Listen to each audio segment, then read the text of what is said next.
Thank you जी। अच्छा madam, जारी बात है, बहुत सारी बातें थी जो डिस्कस करनी थी, हालात कुछ इस तरह से रिक्वेस्ट की आपको, लेकिन अभी जो इस वक्त की जो सिचुएशन है वो थोड़ी बिल्कुल अजीब सी हो गई है। और वो खास करके लेकर के देखें आप, अगर चाइना और भारत की सिचुएशन देखें तो एक आपका मीडिया, पाकिस्तानी मीडिया तो खैर इतना नहीं दिखा रहा, लेकिन पूरी दुनिया की नजरें जो हैं वो इंडिया और चाइना पे लगी हुई हैं कि दो बड़ी रियासतें, एक बिलियन प्लस पॉपुलेशन है और इतने नॉर्मली सब चीजें चल रहा था, तो ये सब चीजें कैसे हुई? तो मेरा जो पहला सवाल आपसे ये है समूही खान साहबा, वो ये है कि इंडिया में मूड कैसा है इस वक्त? क्योंकि अब कल पता चला था, इंडियन आर्मी ने कहा है कि 20 एक जवान जो है वो उनकी डेथ हुई है और 100 एक के करीब शायद सुना जख्मी है। इसी तरह चाइनीज की भी डेथ हुई है, लेकिन चाइनीज बता नहीं रहे, उनकी मिलिट्री से या उनकी गवर्नमेंट ने कोई इस पर रिस्पॉन्स नहीं किया। लेकिन आपकी तरफ से तो आपकी मिलिट्री ने रिस्पॉन्स कर दिया कि क्या पोजीशन है। तो हम देख रहे थे लोग टीवी तोड़ रहे हैं, कोई कुछ कर रहा है, तो ये क्या मतलब, what's the mood in India? आप as a lawyer and social activist and political activist, how do you see this?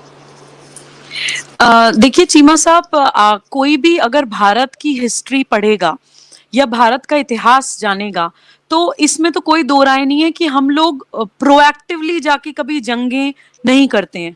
हम कभी किसी की जगह को इन्वेड करना या किसी कंट्री को जाके जबरदस्ती पोक करना हम लोगों के मिजाज में नहीं है, हमारी नेशनल एथॉस वैसी नहीं है।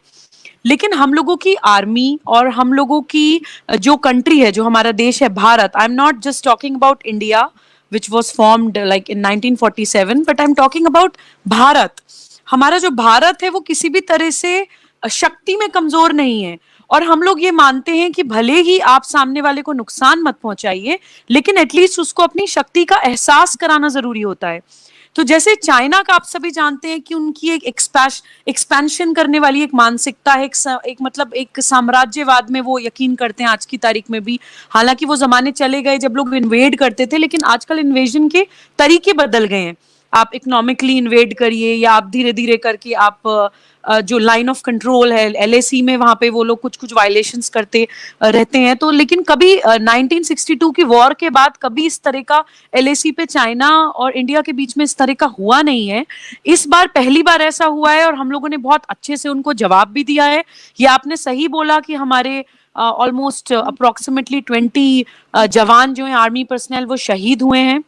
और जैसे कि कम्युनिस्ट कंट्रीज की मानसिकता होती है कि ट्रिब्यूट देना तो दूर की बात, अपने जवानों को वो लोग स्टैट्स भी खुल के सामने लाते नहीं है। तो यही वो कर रहे हैं, उनकी कंट्री में क्या हो रहा है, कौन शहीद हो रहा है, कितने लोग मारे जा रहे हैं, क्या इंटरनल कॉन्फ्लिक्ट्स हैं, वो हमेशा एक बहुत ही एक सस्पिशियस सा एक मिस्टीरियस एनवायरनमेंट बना रहता है ये कम्युनिस्ट कंट्रीज में। तो ऐसा ही वो इस बार भी कर रहे हैं।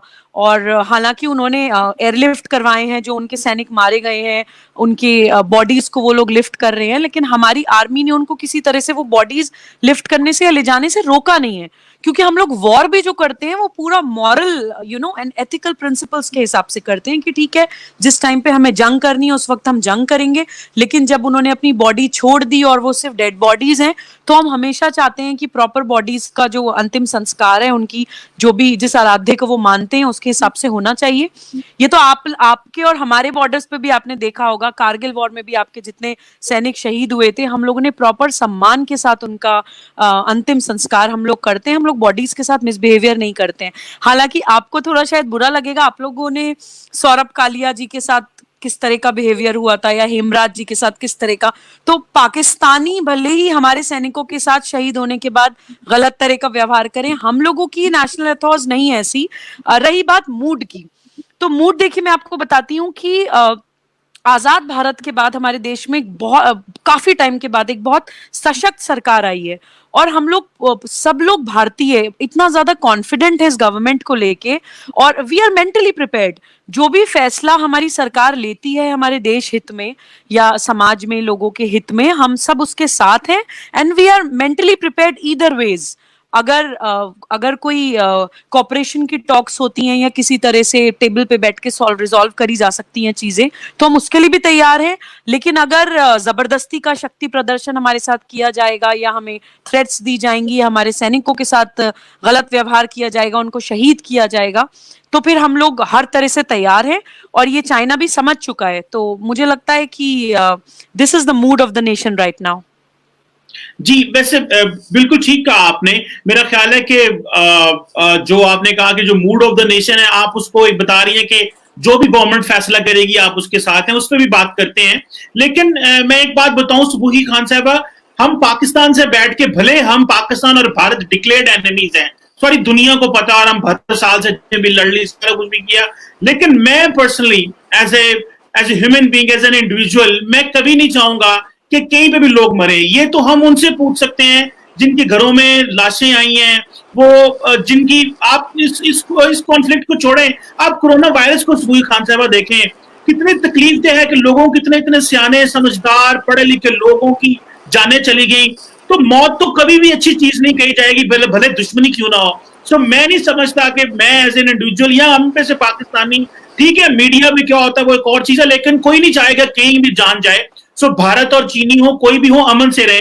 दूसरी जो बात मैं आपसे आम करना चाहता हूं सुबुही खान साहिबा, वो ये है कि आपने कहा कि जो आपकी सरकार आपको कहेगी, एक तो मैं मीडिया के हवाले से बात करना चाहता हूं क्योंकि आप मीडिया पे आती रहती हैं।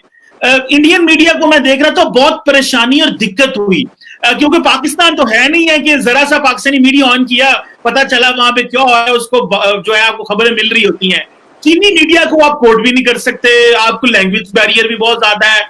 बस media Aahista Aahista, slowly slowly, मैं सारा टाइम देखता रहता हूँ, सारी बात है, इंडियन मीडिया देखते रहते हैं क्या हो रहा है।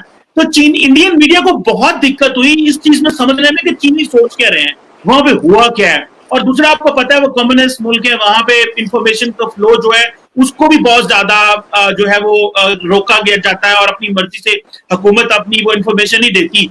तो मीडिया जो है उसने उसकी ओपिनियन स्प्लिट रही है, कईयों ने तनकीद की है हुकूमत पे और कईयों ने कहा है जी के ये फौज की गलती है, बल्कि कहीं मैं जर्नलिस्ट को देख रहा था, उन्होंने फौज का काम है इनको रोकना, हुकूमत का काम नहीं है ये। तो ये इतनी ज्यादा तकसीम क्यों है भारत के अंदर? पाकिस्तान को लेके तो आप सारे इकट्ठे हैं, लेकिन चाइना को लेके इकट्ठे क्यों नहीं है? इतने मीडिया में क्यों ऐसे हुआ कि मीडिया ने ही फौजियों पे उंगलियां ताननी शुरू कर दी? देखिए, मैंने तो पर्सनली अभी तक ऐसी कोई मीडिया रिपोर्ट देखी नहीं है जिसमें फौज के ऊपर हमारी इंडियन मीडिया किसी तरह का सवाल उठा रही हो। हालांकि अगर आप इस तरह की बात, क्योंकि आप कह रहे हैं आप भी मीडिया में बैठते हैं, तो मैं इनवैलिडेट नहीं करूंगी आपकी बात को जो आप बोल रहे हैं। मे बी आपने शायद कुछ सुना हो, कुछ देखा हो। तो देखिए, ये सिर्फ भारत में नहीं है, आप ये कहीं भी देखिए, आप अमेरिका में देख लीजिए। कम्युनिस्ट कंट्रीज सिर्फ पॉलिटिकली कम्युनिस्ट नहीं होती हैं, कम्युनिस्ट मानसिकता भी होती है। जो कम्युनिज्म है वो एक लोगों के दिमाग में एक साइकी की तरह भी बैठ चुका है, और बहुत सारे कम्युनिस्ट्स के पैरोकार होते हैं जो बहुत सारी कंट्रीज में बैठे होते हैं। कुछ लोग मीडिया में भी होते हैं, कुछ सोशल एक्टिविस्ट्स होते हैं, इंस्टीट्यूशंस, यूनिवर्सिटीज में होते हैं। तो अनफॉर्चुनेटली हमारे देश में भी कुछ लोग ऐसे हैं जो कम्युनिस्ट विचारधारा के पैरोकार हैं, उनको सपोर्ट करते हैं। तो अगर किसी ने इस तरह की बात करी है, मैं उसको बिल्कुल कंडेम करती हूँ कि अगर आर्मी के ऊपर उंगली उठाई गई है हमारी, या अपनी इंडियन आर्मी की गलती बताई गई है, तो उसको मैं बिल्कुल कंडेम करती हूँ। क्योंकि हम लोग, जैसे कि मैंने आपको बताया, हम लोग कभी भी खुद से जाके जंगे कभी नहीं करते हैं, लेकिन हम लोगों के अंदर सेल्फ डिफेंस या उसको बोलिए कि डिफेंसिव ऑफेंस जो होता है, उसमें हम लोग डेफिनेटली यकीन करते हैं। क्योंकि सेल्फ डिफेंस तो हर कानून में, किसी भी कोई प्रॉपर कोडिफाइड लॉ हो या नॉर्मल ह्यूमन नेचर की जो बेसिक इंस्टिंक्ट भी होती है, अपने आप को डिफेंस करना होता है। तो हम लोग हमेशा ह्यूमन लाइफ को प्रेफरेंस देते हैं, इंसानों की कदर करते हैं, जिंदगियों की कदर करते हैं। लेकिन अगर सामने से किसी तरह का कोई वायलेशन हो रहा हो या हमारे सैनिकों पे किसी तरह का हमला हो रहा है, जैसे अभी एलएसी पे हुआ, तो हमारे अगर 20 जवान शहीद हुए हैं तो उनके ऑलमोस्ट 40+ शहीद हुए हैं। वो भले ही नंबर नहीं दे रहे हो, लेकिन ये बातें छुपाई छुपती नहीं है। They are not giving their numbers because वो उनकी मेंटालिटी है कि वो बताते नहीं है। लेकिन हमें पता है उनके 40+, हमने दुगने से भी ज्यादा उनके जो जवान है उनको शहीद किया ही मैं बोलूंगी, क्योंकि वो अपनी कंट्री के लिए अपनी लाइफ उन्होंने गंवाई है, तो अपनी कंट्री के लिए obviously they will be considered as शहीद। तो सबूरी खान साहब ये बताएं कि जो जो सिचुएशन हमें पता चली वो ये पता चली कि बेसिकली ये हालात इसलिए खराब हुए कि जो इंडियन सोल्जर्स थे वो उन टेरिटरीज को लेना चाहते थे जहां पे चाइनीज ने जैसे कब्जा किया या वो उन्होंने टेक ओवर कर ली थी, तो इस दौरान हालात खराब हुए।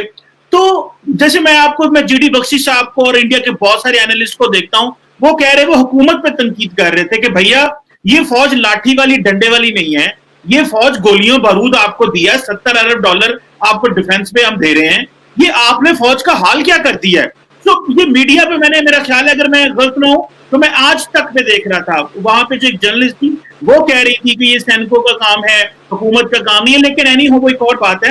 तो इसमें बहुत ज्यादा पोजीशन स्प्लिट है और मोदी साहब भी 24 घंटे के बाद आके उन्होंने अवाम को बताया है कि मैं जो है वो बात करूंगा। और राजनाथ सिंह डिफेंस मिनिस्टर में, ये इंडिया के सियासतदानों के अंदर इतनी ये परेशानी क्यों आई? क्योंकि हम समझते हैं कि इंडिया का जो स्ट्रेटेजिक थॉट है, as a political analyst and as a lawyer आप सोसाइटी को समझती हैं, वो अगर हम समझते हैं कि जरा ऑफेंसिव है, तो क्यों करके राजनाथ सिंह साहब को और मोदी साहब को ये 24 घंटे से ज्यादा टाइम लगा बात करने में? देखिए चीमा साहब, हम बात कर रहे हैं वॉर की, हम बात कर रहे हैं वॉर की ऐसे वक्त में जो न्यूक्लियर पावर का टाइम है, ठीक है। ये इतनी छोटी चीज नहीं है जिसमें कि आप ये बोलें कि 24 घंटे बहुत ज्यादा समय है सोचने के लिए, दैट टू ऐसे पैंडेमिक के टाइम पे, जिस टाइम पे पूरी ह्यूमैनिटी, पूरी दुनिया ही ऑलमोस्ट एक ऐसी बीमारी से जूझ रही है जो ह्यूमन सर्वाइवल ही एट स्टेक है। तो ऐसे टाइम पे मुझे नहीं लगता कि वॉर करना कोई ऐसा डिसीजन होगा जो कोई भी कंट्री प्रेफर करेगी, चाहे वो इंडिया हो चाहे वो चाइना हो। और हम देख रहे हैं कि बीच में जो इंटरनेशनली जो दूसरी कंट्रीज भी इंटरवीन कर रहे हैं, वो भी ये कोशिश कर रहे हैं कि किसी तरह से एक म्यूचुअल टॉक्स के थ्रू बात संभल जाए। तो अगर 24 घंटे के बाद गवर्नमेंट ने डिसीजन लेने के लिए आगे बढ़े हैं या उन्होंने मीटिंग्स करनी स्टार्ट करी हैं या ऑफिशियल स्टेटमेंट्स दी हैं, तो मुझे लगता है कि एक बहुत परिपक्व और एक बहुत मैच्योर डिसीजन है। क्योंकि ये तो हम लोगों को पता है कि हम लोगों के जवान शहीद होने की जैसे ही खबर आई थी, हमारे जो एग्जीक्यूटिव में जितने भी सीनियर जो टीम है, जितने जो कोर टीम है गवर्नमेंट की हमारी, उन सब लोगों ने मीटिंग्स करनी स्टार्ट कर दी थी पूरी जिम्मेदारी के साथ। क्योंकि हम लोग अपने जवानों की शहादत को लाइटली नहीं लेते हैं। हम लोगों के लिए एक जवान शहीद होना भी बहुत बड़ी बात है। तो हम लोग नहीं चाहते हैं कि इस तरह का कुछ हो। और हमारे जो अभी जल थल वायु सेना के जो चीफ हैं, वो भी माशाल्लाह बहुत प्रोएक्टिव और बहुत सशक्त इंसान है। तो आई एम श्योर कि उन लोगों ने जो डिसीजन लिया है, जो ले रहे हैं, वो भारत के लिए और भारतीयों के लिए बहुत सोच समझ के ले रहे हैं।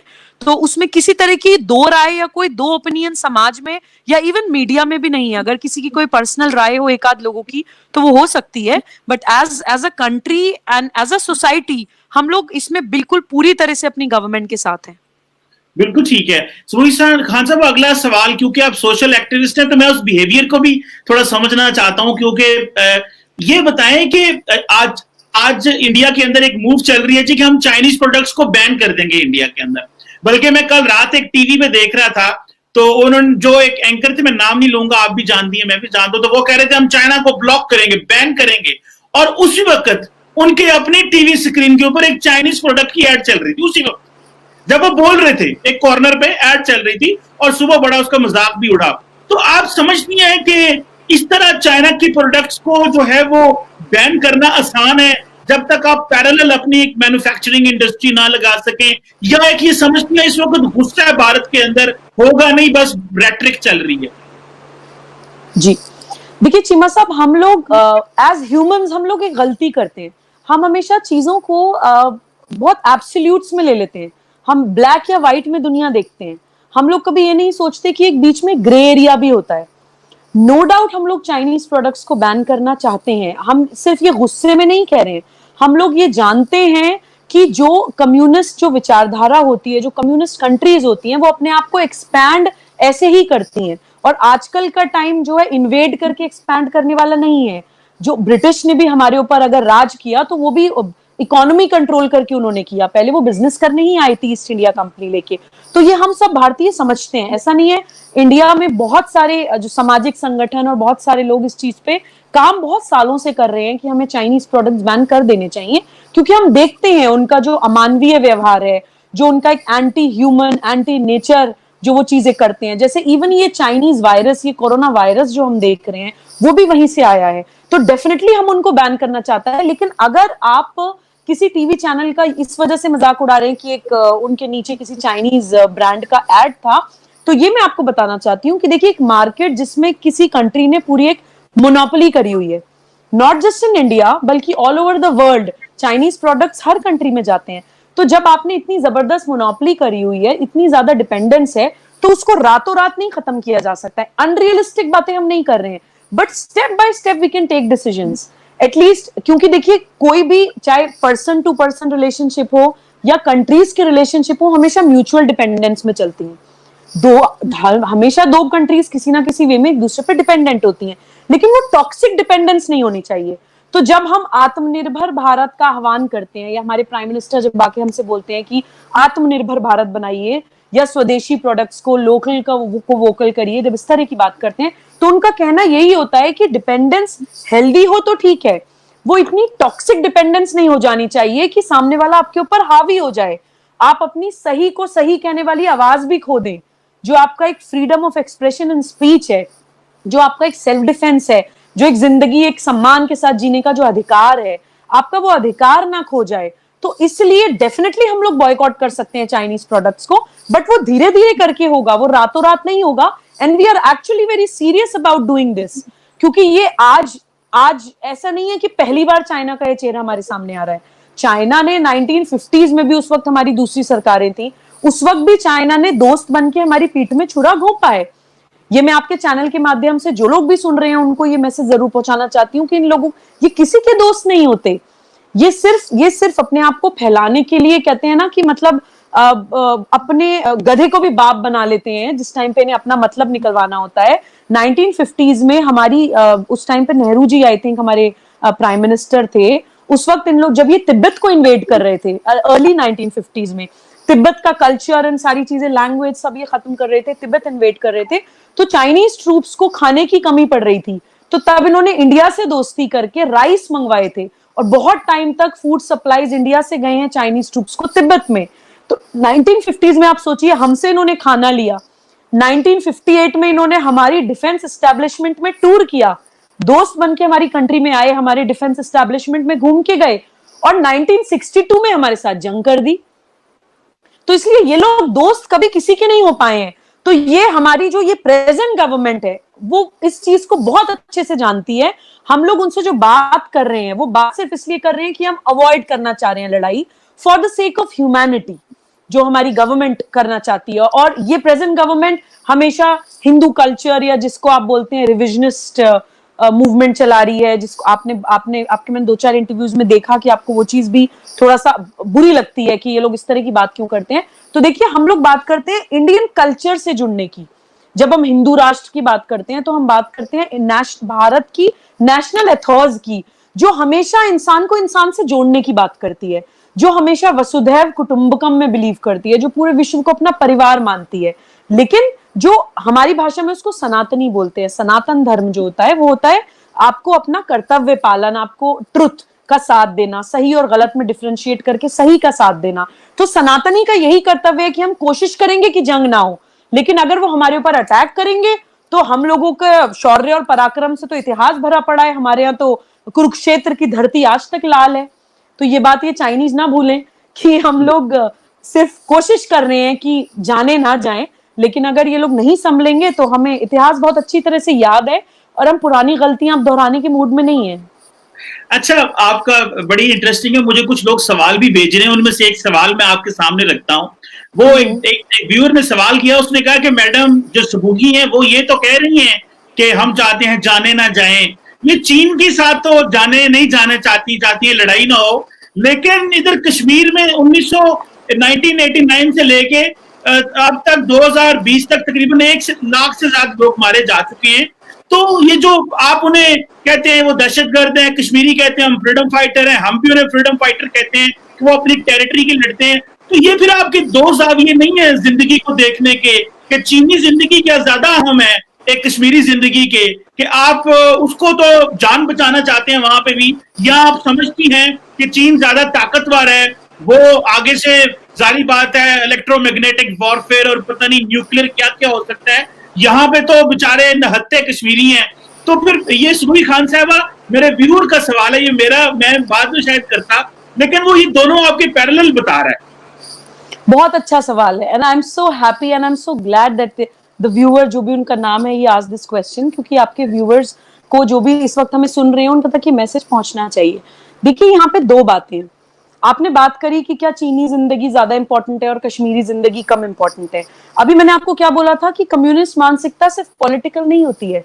एग्जैक्टली यही कम्युनिस्ट मानसिकता है जो आपके सवाल से पता चल रही है कि लोगों के दिमाग में एक कश्मीरियत वर्ड जो आपने कॉइन कर लिया। हमारे लिए कश्मीर कोई भारत से अलग चीज नहीं है, हमारे लिए कश्मीरी भी भारतीय हैं। जैसे जितनी भारतीय मैं हूं, उतनी ही भारतीय हमारा कोई भी कश्मीरी भाई या बहन है। लेकिन ये जो कश्मीरियत वर्ड जिन लोगों ने कॉइन किया है, उसमें बहुत बड़ा रोल आप लोगों का, पाकिस्तानियों का भी है। तो ये जो एक नरेटिव होता है सेट करने का समाज में, कि आप एक वर्ड कॉइन कर देते हैं, फिर बोलते हैं कि आपके साथ तो बुरा हो रहा है, आप उस इंसान के दिमाग में डर डालते हैं, आप उस इंसान के दिमाग में एक विक्टिम माइंडसेट डालते हैं। ये एक बहुत कम्युनिस्ट विचारधारा है कि गुटों वर्ड्स कॉइन करके लोगों को आइसोलेट कर देना समाज से, और फिर उनके डर के ऊपर अपनी राजनीति चलाना। देखिए, कश्मीर में हम सभी जानते हैं, कोई हमारी टेरर तो कोई आउटफिट्स नहीं है, भारत में तो कोई आतंकी संगठन नहीं है, भारत ने तो लश्कर तौयबा नहीं बनाया, भारत ने तो जैश ए मोहम्मद नहीं बनाया, या हिजबुल मुजाहिदीन नहीं बनाया। तो कश्मीर में जितने भी टेररिस्ट काम कर रहे थे आज तक, या कश्मीर के युवाओं को जो भड़का रहे थे, वो सब आपके पाकिस्तान से ही आए हुए थे। ये तो हमें, कश्मीर का तो हमारा हमेशा की लड़ाई है।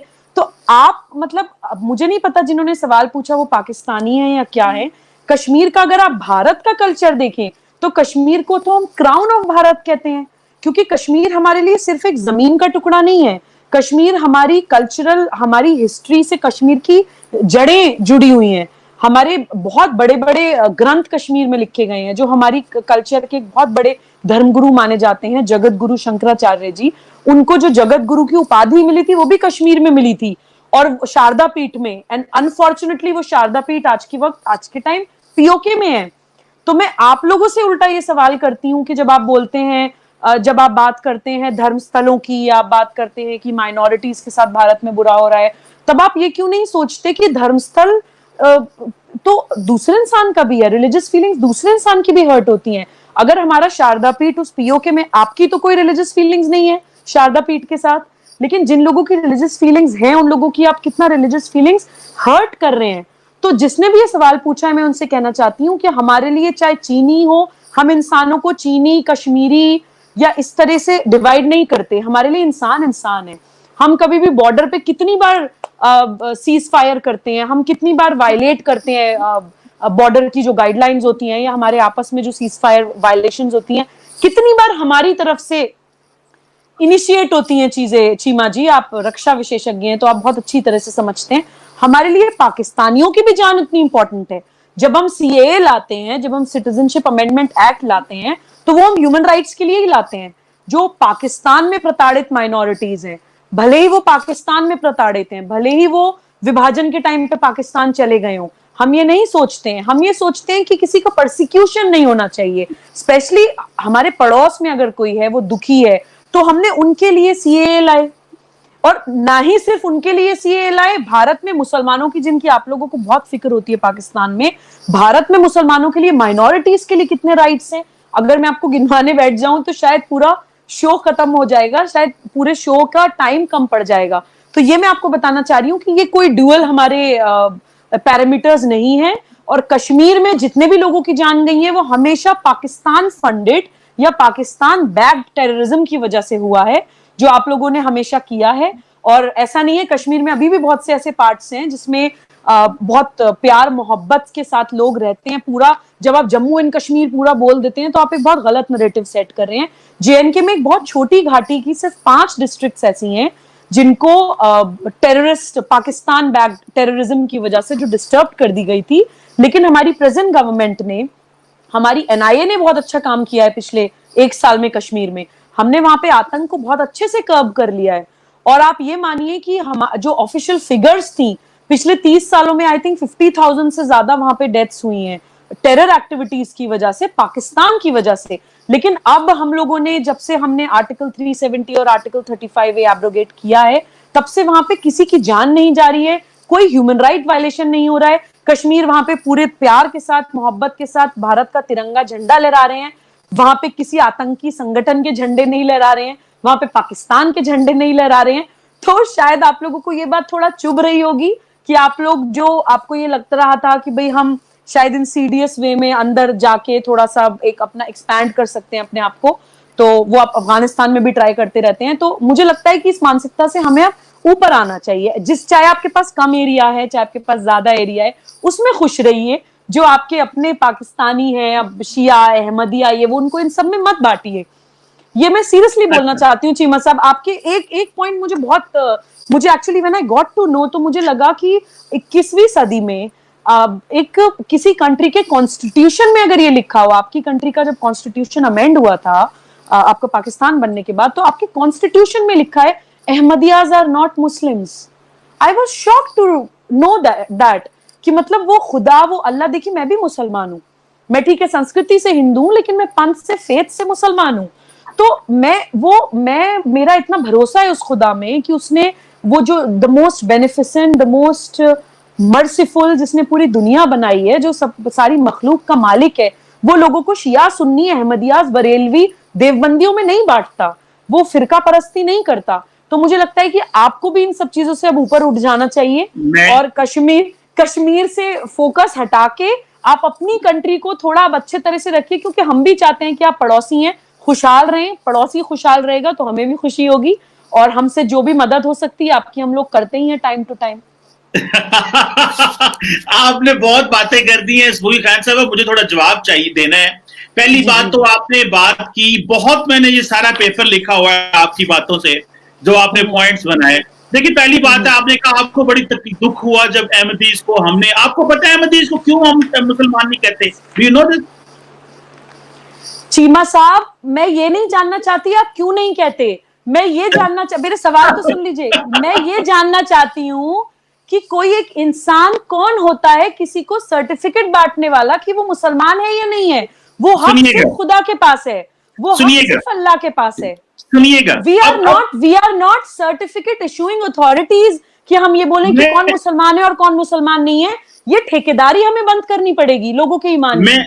मैं आपको बताता हूं, बड़ी आपने अहम बात की है। पहली बात आपने कहा आपको ये नहीं पता कि हमने उन्हें क्यों मुसलमान नहीं कहा। मैं बताता हूं, देखिए हमारे मजहब में, इस्लाम में, हम ये समझते हैं कि नबी पाक सल्लल्लाहु अलैहि वसल्लम, हजरत मोहम्मद सल्लल्लाहु अलैहि वसल्लम, जिन्हें हम आखिरी नबी मानते हैं, उनके बाद हम किसी को नबी नहीं कह सकते। So simple. तो अगर नबी पाक सल्लल्लाहु अलैहि वसल्लम के बाद भी कोई बंदा ये कहे कि फला बंदा जो है वो नबी है, पैगंबर है, या ये उनके बाद भी कोई बंदा हिदायत दे सकता है, अल्लाह, कुरान और नबी के बाद भी कोई हिदायत दे सकता है, तो हम डेफिनेटली उसको मुसलमान नहीं मानते। सो इससे हम बोलते हैं फाइनलिटी ऑफ प्रॉफिट पे हमारा यकीन होना चाहिए कि अगर मैं हूं और मैं कहूं कि मैं नबी पाक सल्लल्लाहु अलैहि वसल्लम जो है वो नबी है, लेकिन उनके बाद भी कोई बंदा हो सकता है, हमारे इस्लाम में ऐसे नहीं हो सकता।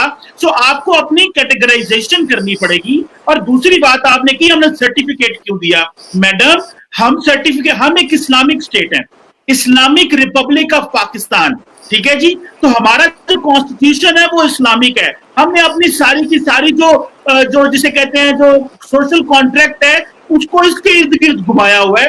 तो इसलिए पाकिस्तान की पार्लियामेंट ने और पाकिस्तान के लोगों ने यह फैसला किया कि अगर कोई सेक्ट बनता है और वो नबी पाक सल्लल्लाहु अलैहि वसल्लम को आखिरी नबी तो मानता है, लेकिन आखिरी नबी ना मानते हुए उनको और भी एक बंदा खड़ा कर देता है जी कि ये फलां शख्स जो है ये है, तो हम उसको नहीं मानते। ये है रीजन और लॉजिक, इसको समझना जरूरी है। अगली बात है जो एक एक करके कर लेते हैं ना, फिर बात हो नहीं पाएगी।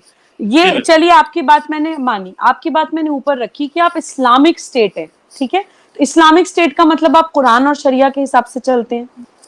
कुरान में या किसी ऑथेंटिक हदीस में, फैब्रिकेटेड हदीस की बात नहीं मैं कर रही हूँ। देखिए, कुछ ऑथेंटिक हदीस हैं, कुछ ज़ईफ हैं, फैब्रिकेटेड हदीस हैं, सरासर झूठे हैं, बिद्दत हैं, जो कि बाद में लोगों ने इनोवेशंस कर दिए इस्लाम में, जिसकी वजह से मोस्टली कंफ्यूजन होता है। तो ऑथेंटिक हदीस में या कुरान शरीफ में क्या कहीं भी किसी इंसान को अल्लाह ताला ने ये राइट दिया है कि अगर कोई नहीं मानता है तो आप ये डिक्लेयर करिए कि वो मुसलमान नहीं है? क्या ये नहीं कहा गया, क्या ये नहीं कहा गया कि काफिर को भी काफिर मत कहिए, नॉन बिलीवर को भी नॉन बिलीवर मत कहिए? आपको वो अधिकार नहीं है, वो अधिकार सिर्फ ऊपर वाले के पास है डिसाइड करने का कि कौन धार्मिक है और कौन अधर्मी है। देखिए सबूई खान साहब, इसमें इंपॉर्टेंट चीज ये है कि अगर पाकिस्तान की जो पार्लियामेंट है या जो लोग हैं वो किसी को जन्नत या जहन्नम के सर्टिफिकेट नहीं दे रहे, ठीक है? हर बंदे का अपना एक इंडिविजुअल कंडक्ट है, ठीक है? कई लोग ऐसे तो मुसलमान हो ना, मुसलमान, अच्छा सुनिए मैं अरे देखिए, समझदार के लिए इशारा काफी होता है। आप जन्नत या दोजख का सर्टिफिकेट नहीं दे रहे, ईमान का नहीं दे रहे, मान लिया, लेकिन तो बताइए, क्या मुसलमान होना किसी इंस्टीट्यूट की कोई डिग्री है जो कोई इंसान दे सकता है? मुझे इसका जवाब चाहिए। कुरान कोई रेफरेंस है, कुरान की कोई वर्स है जो ये कहती हो कि आप डिसाइड कर सकते हैं कौन मुसलमान है कौन मुसलमान नहीं है? एक इंसान ये डिसाइड कर सकता है? सुनिएगा, अब मैंने आपको कभी रोका नहीं, आप जितना मर्जी बोले, मैं बीच में ना बोलता हूं ना टोकता हूं। आपसे भी मुझे इतनी दरखास्त है, आपने सारी 10 मिनट बात की, मैंने एक दफा भी नहीं टोका। आप भी मुझे काइंडली मेरी बात जो है मैं चाहता हूं वो डिलीवर कर लूं, जो आपने सारी बातें की 2-4 मिनट लगेंगे। पहली बात तो यह है जो मैंने अहमदीस के बारे में की कि आप किसी के पास कोई हक नहीं है कि वो हमारे नबी के बाद कहे जी हम समझते हैं कि आपने इस्लाम दायरा इस्लाम में भी रहना है, कुरान को भी मानना है, नबी को भी मानना है, तो फिर ये नहीं है कि आप किसी को कहेंगे जी फलां शख्स जो है ये भी एक नबी है या इसके पास भी कोई पावर है कि वो लोगों को तालीमात दे सकता है। एक चीज। दूसरी, आपने पार्लियामेंट की बात की कि उसने क्यों कहा। देखिए, पहली बात तो यह है कि पार्लियामेंट ने यह नहीं किसी को कहा कि तुम जहन्नमी हो, तुम जन्नती हो। पार्लियामेंट एक नेशनल कंसेंसस है जिसमें पार्लियामेंट ने फैसला किया कि जी ये लोग जो हैं, ये जो सेक्ट है, ये बेसिकली लोगों को कंफ्यूज कर रहा है क्योंकि ये नजदीक तरीन है इस्लाम के, और नजदीक तरीन होने की वजह से ये कंफ्यूजन फैलाता है। ये सारी चीजें मानते हैं लेकिन एक नया एडिशन करते हैं, तो लिहाजा ये कैटेगराइजेशन होनी जरूरी है कि इस्लामी रियासत के नाते होने। अगर पाकिस्तान के डेमोक्रेट्स ने फैसला किया है तो मेरा ख्याल है ये एक डेमोक्रेटिक कंट्री में उनको हक है, कोई शरीयत या किसी के ऊपर लागू नहीं किया गया। अब मेरी बात सुनिएगा, ये एक पॉइंट हो गया। आगे चले जाएं। आपने कश्मीर की बात की, आपने कहा जी अभी तो देखें वहां पे कितना अच्छा चल रहा है 370-35A के बाद। पहली बात तो यह है मैडम, आज भी कश्मीर में 2G टेक्नोलॉजी है और आप सबूई खान साहबा जहां पे बैठी हैं वहां 4G टेक्नोलॉजी है। और बल्कि सुप्रीम कोर्ट ऑफ इंडिया का मैं देख रहा था कि सुप्रीम कोर्ट ऑफ इंडिया ने यह कहा कि हम ये चाहते हैं, हम समझते ये हैं कि कश्मीर में 2G आना चाहिए, 4G आना चाहिए, इसमें हम कमेटी बना देते हैं, वो फैसला करेगी कि क्या होना चाहिए क्या नहीं होना चाहिए। अभी भी कश्मीर गवर्नर रूल के तहत चल रहा है, अभी भी कश्मीर दिल्ली से डील होता है। लोगों के जो एक डेमोक्रेटिक सेकुलर पॉलिटिकल रियासत होने के नाते आप क्या समझती हैं, you are above all, you are a lawyer, एक लॉयर होने के नाते आप क्या समझती हैं कि दिल्ली अगर बैठ के फैसला करे जो है वो किसी एक सूबे के लिए, तो तकलीफ तो नहीं होगी कि मेरे चुने हुए लोग क्यों फैसला नहीं कर सकते और दिल्ली हमारे लिए क्यों फैसला करता है। और मैडम आपने बात की कि जी वो देखें क्या कश्मीरी आपके साथ आपका नेशनल डे मनाते हैं? नहीं। रिपब्लिक डे नहीं मनाते, ईद वो नहीं मनाते। देखिए 72 साल से वो कभी उन्होंने कश्मीर के किसी चौक में आपके नेशनल डे पे आपके साथ मिलके आपका झंडा नहीं लहराया। मैं ये नहीं कहता कि आपका झंडा लहराना चाहिए, जो जारी बात है, आपका एक मुल्क है, कानून है, सब कुछ होना चाहिए। कश्मीरियों ने तो कभी नहीं किया, वो तो रेजिस्ट करते हैं, ब्लैक डे मनाते हैं 15 अगस्त को, जो कि वो इनका एक पॉलिटिकल राइट है, वो कहते हैं कि आपने सब्जुगेट किया हुआ। और दूसरी मैडम आपने बात कर दी कि जी पाकिस्तान जो है वो दहशतगर्दी कर रहा है। मैडम हम दहशतगर्दी कर रहे हैं? देखें आपको 6-7 लाख या 8 लाख फौज की वहां बिठाने की वजह क्या जरूरत पड़ गई? क्यों वहां पे एक्स्ट्राऑर्डिनरी सर्कमस्टांसेस हैं? क्यों वहां से दिल्ली जो है वो कॉन्स्टिट्यूशनल इंटरवेंशन करता है, मिलिट्रिस्टिक जो एक इतना बड़ा नेटवर्क फैलाया हुआ है? हम पिछले 72 साल से सुन रहे हैं कश्मीर के अंदर सिर्फ 200-250 जो जिहादी रह गए हैं, 200-250 जिहादी रह गए हैं। ये हर दौर में एक नई स्ट्रगल होती है। मैं तो कहता हूं आप एज ए लॉयर, मेरा ख्याल है आप दाद देंगे उन लोगों को जिन लोगों ने लाखों जानें कुर्बान कर दी, वो आज भी झुके नहीं, वो आज भी डटे हुए हैं, खड़े हुए हैं और कोई कहीं से सपोर्ट नहीं है। पाकिस्तान सपोर्ट नहीं कर पा रहा। माजी में पाकिस्तान ने सपोर्ट की सूई खान साहबा, जो हकीकत है, लेकिन मेरा ख्याल है मुशर्रफ के आने के बाद जब कंपोजिट डायलॉग शुरू हुआ, हालात बेहतर हुए, तो वो सपोर्ट खत्म हो गई। तो इस वक्त तो कश्मीरी आइसोलेटेड है। और अबव ऑल जो आपने एलओसी के ऊपर इतना बड़ा वायर स्ट्रक्चर खड़ा किया है, अगर उसके बाद भी कोई चीज वहां से चली जाती है तो ये सवाल तो आपकी फौज से होना चाहिए। और मैडम यकीन करके माने, पाकिस्तान के अंदर देखिए, दुनिया में आइडियल कंडीशन कहीं भी नहीं होती, तो पाकिस्तान के अंदर भी आइडियल कंडीशन नहीं है, भारत के अंदर भी आइडियल कंडीशन नहीं है। मैं ये नहीं हमें कहना चाहिए, लेकिन पाकिस्तान बहुत सॉफ्ट है इस वक्त कश्मीर के ऊपर। जो पाकिस्तान की जो पब्लिक है, पाकिस्तान की पब्लिक चाहती है कि जो कश्मीरियों के साथ जुल्म होता है, जो ज्यादती होती है, पैलेट गन यूज होती हैं, बच्चों को मारा जाता है, खवातीन से रेप होता है, उनके चेहरे डिफेस कर दिए जाते हैं, घर चला दिए जाते हैं, तो एक नेचुरल एनवायरनमेंट वहां पे ठीक नहीं है। और कितनी कुछ देर एक अननेचुरल वे से आप कंट्रोल करते रहेंगे। ये मैंने जो आपने बातें की सूई खान साहबा, मैंने थोड़ी सी उसको एक पर्सपेक्टिव देने की कोशिश की है, ताकि जो हमारे भारतीय जवान देख रहे हैं, हमारे फॉलोअर्स देख रहे हैं, और जो पाकिस्तानी इस वक्त हजारों की तादाद में फॉलोअर्स हमें फेसबुक और यूट्यूब पे लाइव देख रहे हैं, हजारों की तादाद में, नॉट सैकड़ों की तादाद में, तो उनको एटलीस्ट पता हो सूई खान साहबा कि पाकिस्तान का मौकफ जो है वो बड़ा क्लियर है। हम diplomatic, political and morally Kashmir को सपोर्ट करते हैं। कश्मीरी हमें कहते हैं कि हमें आप ऐसे क्यों सपोर्ट करते हैं, मिलिटरीली भी सपोर्ट करें, लेकिन हम समझते हैं काश कभी अक़वाम मुत्तहिदा जागेगी, काश कभी दुनिया को कॉन्शियस जागेगा, काश कभी ऐसा वक्त आएगा कि गरीबों की, मस्कीनों की, इन दुखियों की फरियाद कभी सुनेंगे, या कि चीन के मुकाबले में डर जाएंगे और कश्मीरियों के ऊपर गन उठा लेंगे। ये दो रवैये हैं जो उस लड़के ने सवाल किया। मेरे अंदर की भी थोड़ी सी यही ख्वाहिश है। जी जी चीमा साहब, बहुत अच्छी बात आपने करी। मुझे आपके मुंह से ये सुन के बहुत अच्छा लग रहा है कि आप ह्यूमन राइट्स की बात कर रहे हैं, आपको लोगों की जिंदगियों की या लोगों की चैनो अमन की, सुकून की फिक्र है। लेकिन काश ये सोच, काश ये सेम यही पैमाना आप बलूचिस्तान के लोगों के ऊपर भी लागू करते। काश यही पैमाना आपने कहा कि अहमदियास को हम ईमान का सर्टिफिकेट नहीं दे रहे, लेकिन जब वहां पे परसिक्यूशन होता है अहमदियास का, जब वो मारे जाते हैं, काटे जाते हैं, तो काश वहां पे आप ह्यूमन राइट्स सोचते। जब शियाओं को वाजिब कत्ल माना जाता है आपकी कंट्री में, शियाओं को पता नहीं किस सेंस में आप मानते हैं वाजिब कत्ल, उनको इतनी बहुत ज्यादा तादाद में शिया मारे जाते हैं, काश तब ये ह्यूमन राइट्स आप सोचते। जब स्कूल में बच्चों में, आपके स्कूल में, एक मिलिट्री स्कूल में if I am not wrong, bomb फूटते हैं और मतलब मासूम बच्चों की लाशें लग जाती हैं, काश उस वक्त आप ये सोचते। जब आपका बैग्ड तालिबान अफगानिस्तान के काबुल में मेटर्निटी वार्ड में 6-6 महीने के बच्चों के परखच्चे उड़ा देता है, काश ये ह्यूमन राइट्स की बात आप तब सोचते जब वहां पे आपकी माइनॉरिटीज में लोगों का फोर्सफुल कन्वर्जन होता है। आपके इमरान खान जो आपके सिलेक्टेड प्राइम मिनिस्टर हैं, उनके एक अब्दुल खालिक हैं, एक फेवरेट फ्रेंड, उनकी भड़चूंदी दरगाह में ऑर्गेनाइज्ड वे में सिस्टमैटिकली सरकार के संरक्षण में जब लोगों का धर्म परिवर्तन होता है, काश वहां पे आप ह्यूमन राइट्स की बात सोचते। जब वहां पे हिंदू या आपके पाकिस्तान के हिसाब से जो भी माइनॉरिटीज हैं, जब उनके साथ, महिलाओं के साथ बलात्कार होता है और उनके पिताओं की बिलखते हुए, रोते हुए, चीखते हुए वीडियोस पूरे मीडिया में चारों तरफ आती हैं, काश उस वक्त आप महिला सम्मान के बारे में सोचते। दूसरी बात आपने बात करी कि कश्मीर में 2G इंटरनेट है। मैं आपसे ये पूछना चाहती हूँ कि लोगों की जिंदगियां ज्यादा इंपॉर्टेंट है या 2G इंटरनेट और 4G इंटरनेट ज्यादा इंपॉर्टेंट है? मैं आपको एज ए लॉयर ये बात बोल रही हूँ।